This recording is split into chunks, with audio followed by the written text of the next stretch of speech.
the second session of today, which is the importance of a power system flexibility assessment, where we will be presenting the main findings of the REMAPS CESEC analysis that Petya has briefly mentioned.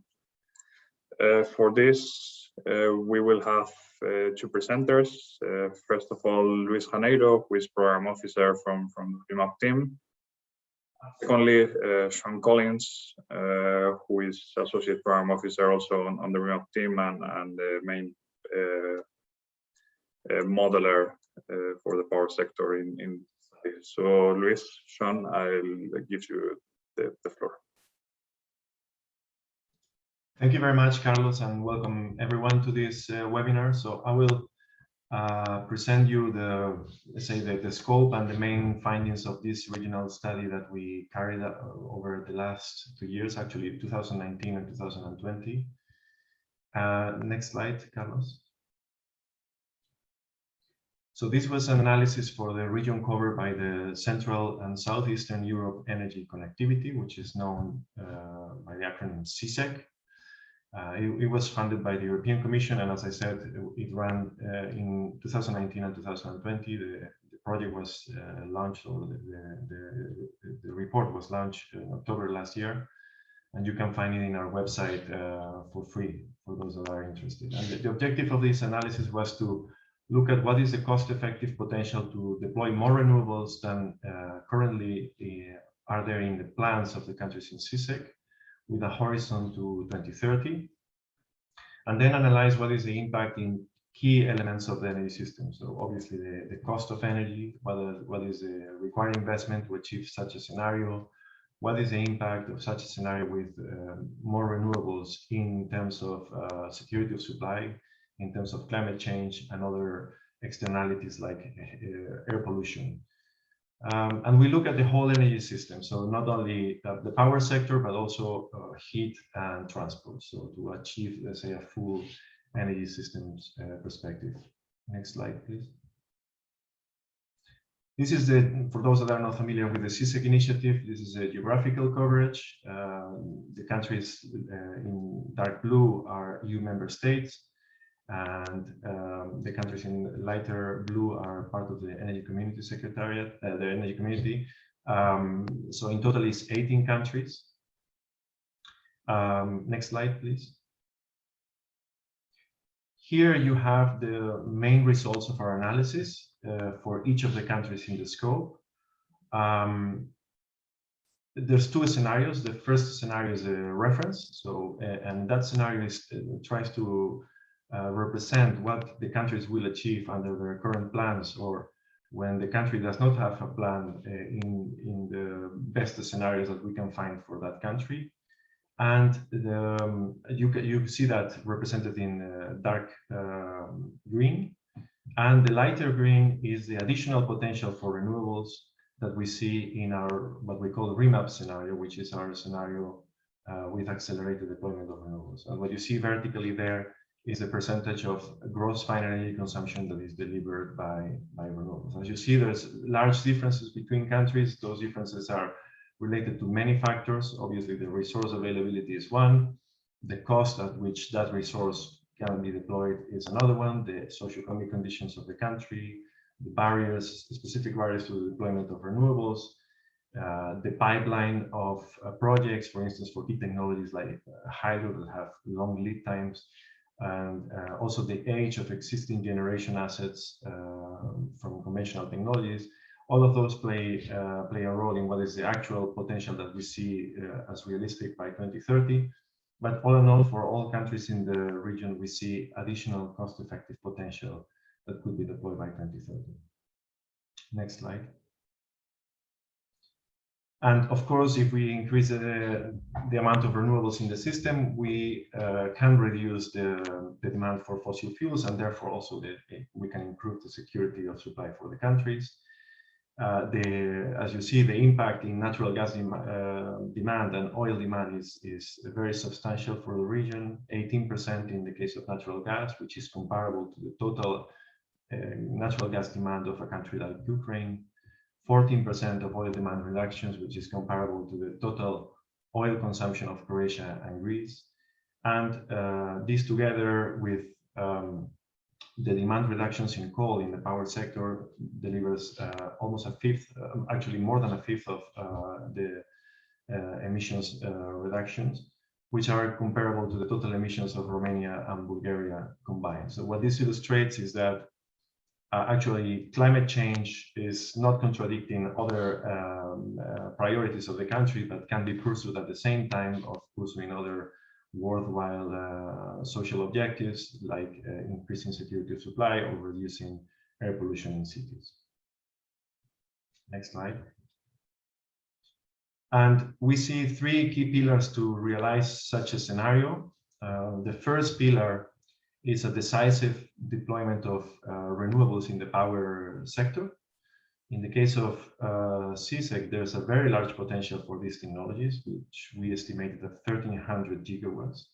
Just to give you a sense of the scale, the actual installed capacity today is in the order of 270 gigawatts for all technologies, not only renewables. So resource potential is definitely not a limitation in the region.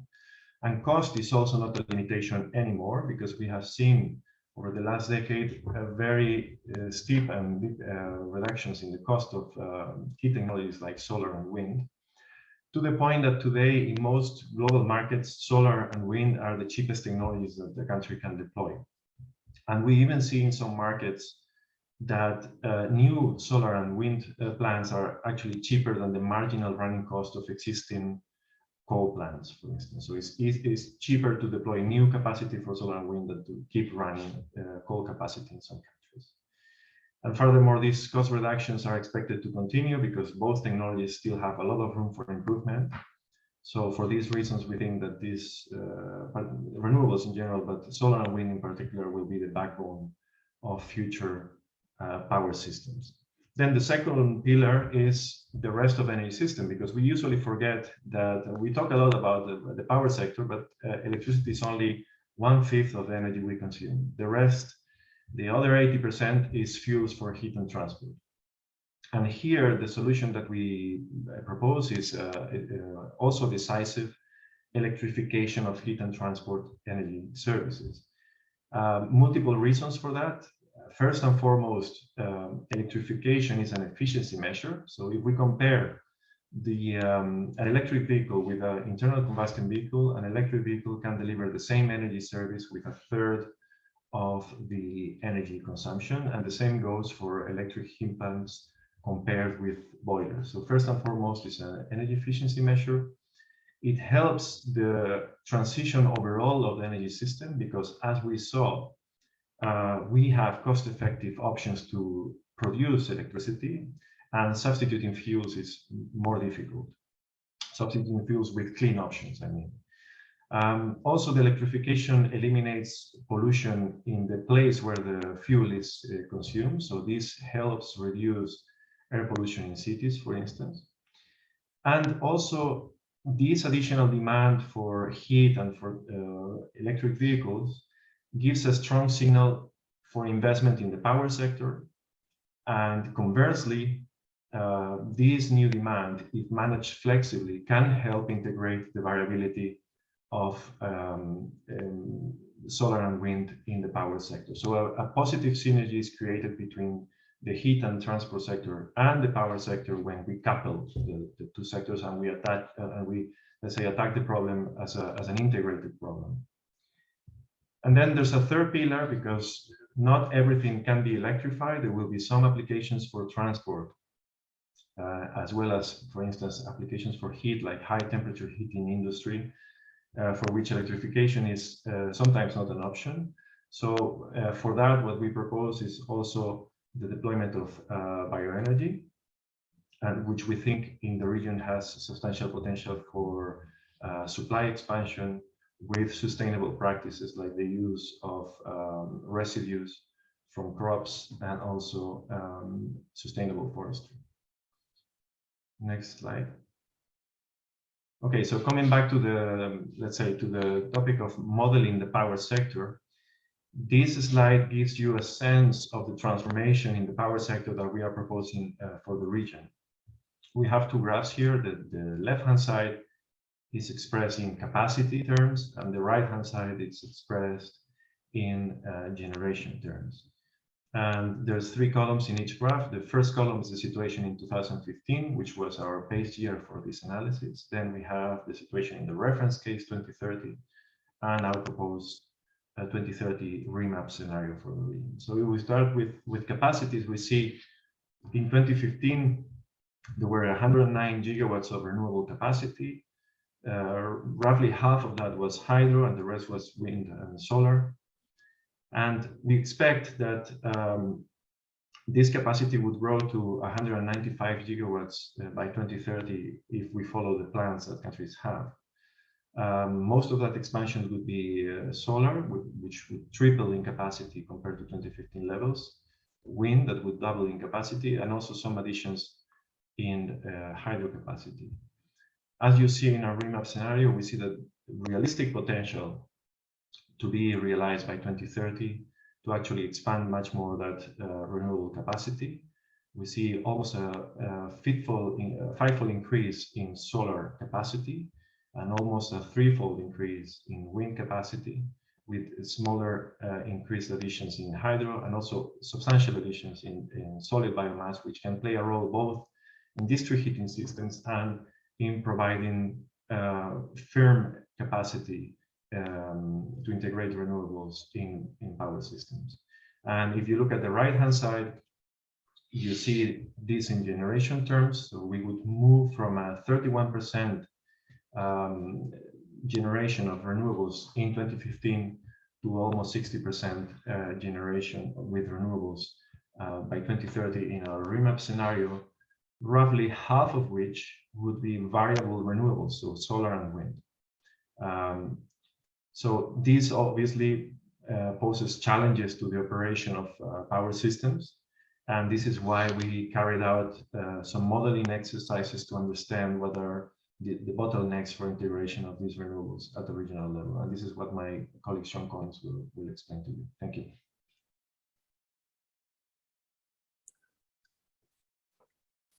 So, thank you very much, Luis, for that interesting overview of the CSEC project. And I think it's very important that to give context to the power system modeling and the scenario which we are actually considering here. So I'm presenting to you the power systems modeling approach that we applied in this process, where we essentially combined power systems dispatch modeling, which offers many operational insights, with the remap process, which is more centered on engagement. And this multi-model approach allows both sets of insights to be leveraged. So in this case, we take results derived from the energy systems analysis in remap in terms of installed capacity and demand. And this is the starting point for further analysis. And this analysis is done in this case using Plexus, but it could be done using another dispatch modeling tool. And this allows us to model the region as a whole at high technical and temporal resolution for the year 2030, the target year of the analysis, and see how it operates while respecting the operational constraints of the system and international interaction of power systems. And these results can then deepen our understanding of what these different pathways mean in terms of different power systems. So, and this CSEC modeling was done in the context of a 38 country power system model that derived in part from our original remap EU study, and the model was extended to account for the CSEC region. So it allows to capture how international power systems operate with one another. Next slide, please. So what are the benefits of this approach? As I mentioned before, it offers a regional perspective on power systems planning and shows how national plans interact. So we simulate how the system operates for a given year at hourly resolution, and it shows how these national plans interact. So as such, in a case where country A plan to export to country B, and country B plan to export to country C, and country C plan to export to country A, there could be significant amounts of planned exports that may not be possible, for example, of renewable power or other sorts of power. And this analysis helped give an understanding of how these national plans would interact.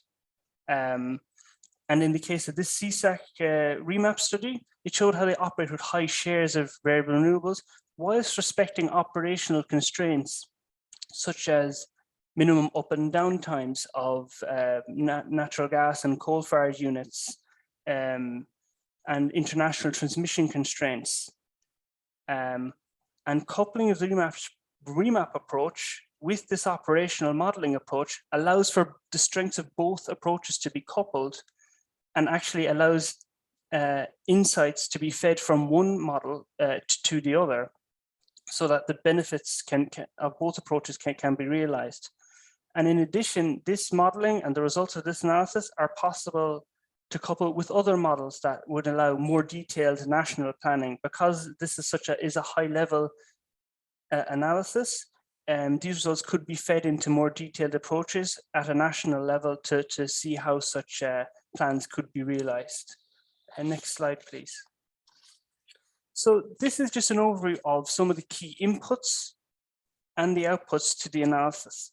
So we take the generation capacity by technology and per country in 2030, the interconnection capacity, so the amount of power that can be transferred from one country to another in terms of megawatts, how the system operates at hourly resolution, and then the hourly resolution of wind and solar, the more granular monthly profiles of hydropower, for example, and then simulate how these operate as a system as a whole across the pan-European dispatch model. And this allows us to see not only how it works, does it work or does it not, which of course is crucial also, but it allows a deeper understanding of what these power sector scenarios mean, how much renewable energy curtailment is there, such as wind and solar that cannot be dispatched because it has nowhere to go, essentially, it cannot be exported.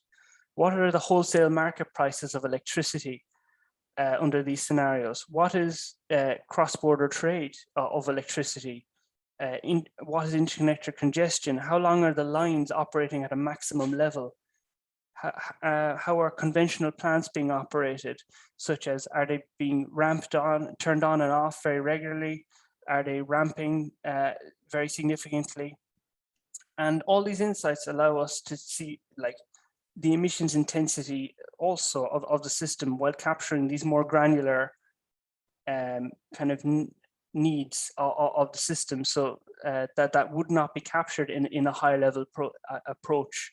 And this can in turn be fed into remap to basically better attune the results to the realities facing the region and any region to which this study and the study's methodology could be applied. Next slide, please. So this chart, just to explain it, shows the imports and exports for both the reference and the remap case as a share of national electricity consumption for each country and each scenario. So, this is just a sample of the insights of such a sample of the insights that such a study can give. And the remap scenario capacity mix does reduce the import dependency of CSEC, despite a 12% growth in consumption. And as such, it does evidence this mutual reliance of the different power systems in CSEC on each other, and how this evolves with higher shares of variable renewables. As you can see, the shares of imports and exports relative to demand change across the scenario, depending on the scenario. And of course, such results are all at a national level, but they're also allowed. They're also just indicative and can be explored more deeply. So, because there may be many operational things that influence these national results. So, in the next slide, please. we can show, for example, interconnector congestion. Where are the lines that are most tightly binding system operation? So it allows us to more deeply understand line by line where congestion is binding. But this is the hours at which a line is at its maximum rated capacity. So it doesn't say why that is, but we can further explore with the results of this model. These models do allow this analysis and can help you triangulate and find operational issues that can cause such congestion. Such reasons for congestion could include significant low-cost renewables flowing less optimally than they potentially could, insufficient or excess generation capacity, significant power being transited through a country and then re-exported. Determining these kind of insights requires further scrutiny of when this congestion is, why it's occurring. And as you can see in the remap scenario, in this case, we have increased levels of congestion caused by increased flows of power. And this indicates that expanding transmission capacity, both nationally and internationally, would have benefits, but would merit a deeper analysis of the benefits of this. Next slide, please. So now, in this slide, this slide shows two extreme weeks. One for the Hungarian power system, just as a sample again of the insights that can be gained in such an approach. These are two extreme weeks. And on the left, we have the week in 2030, where Hungary experienced a very low share of variable renewables, such as wind, solar, and run-of-river hydro. And then on the right, we have the week in which a very high share of variable renewables was achieved. And on the top, we have the generation split between net imports, variable renewables, and generation. And at the bottom, we have Hungary's imports and exports with each country it was interconnected with in the model. And it can be seen that it is a combined and interdependent power system operation where Hungary is simultaneously importing and export during many periods of both weeks. This approach, using soft linking of approaches, allows you to see such individual weeks and further analyze why congestion on these individual lines and why different flows are occurring, and enrich our understanding of the renewable energy roadmaps that we have produced in this case. So such flows are influenced by many different things, such as they could be fuel costs in different countries. They could be various different things like flow of low-cost renewables, as I mentioned before. But all these elements are analyzable and identifiable in the context of this modeling approach. Next slide, please. So that was a brief overview of the modeling approach taken on how CSEC to show how CSEC can integrate higher shares of variable renewables and achieve a renewable energy share of electricity of a 58%. And the bidirectional approach allowed a refinement of the analysis and allowed a deeper understanding to be gained of what the results mean, and highlighted a required system focus when developing renewable energy roadmaps for interconnected regions. Issues like curtailment, pricing, and emissions can be shown at a high level in this modeling, which could not be captured when performing studies on a purely national basis. So with that, I'd like to conclude in that.